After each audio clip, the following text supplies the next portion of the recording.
Hi, my name is Amanda, and Elizabeth and I decided to present on a generative vocabulary word activity called Brainburst. If you are familiar with categories, you might find that there are some similarities between Brainburst and categories, although the students will not be coming up with words that fit into certain categories and all start with the same letter. But there are still some similarities with listing the words. Play, or the purpose of the game, is to be the student who comes up with the most words that contain a certain common Greek or Latin root or base word. To play this game, you will need a timer. Each student will need a piece of paper and something to write with. And also you will need a little deck of cards that on one side is written common Greek or Latin roots. To begin play, one of the cards will be turned over and the students will all read it and be familiar with what this Greek or Latin root or base word is. The timer will be set for between 2 to 3 minutes, and then play begins. Each student will write down as many words as they can think of that contain this Greek or Latin base or root word. And they're going to just keep writing as many as they can before the timer goes off. Once the timer does go off, each student is going to draw a line under their last word and then count up how many words it was that they were able to think of that contain that root or base word.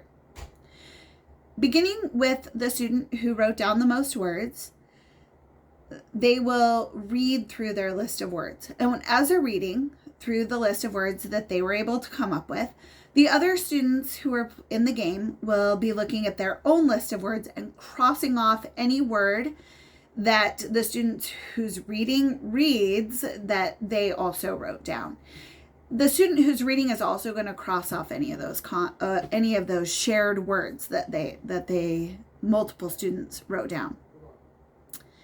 After they have finished reading their list, the next student will then go through their list of words that they came up with. And again, all the students are crossing out common words that they wrote as well. And this will keep going until all the students have had a chance to share the words that they came up with. All the other students have crossed out the words that other students have. And then the students will all count again how many words they have left that are unique to themselves, that are the only ones that are words that only they wrote down. And the student who wrote down the most words is the winner, or who wrote down the most unique words is the winner. So if there is a conflict or a word that's written down by one of the students that maybe the other students aren't sure is a real word, a dictionary can be used to clarify.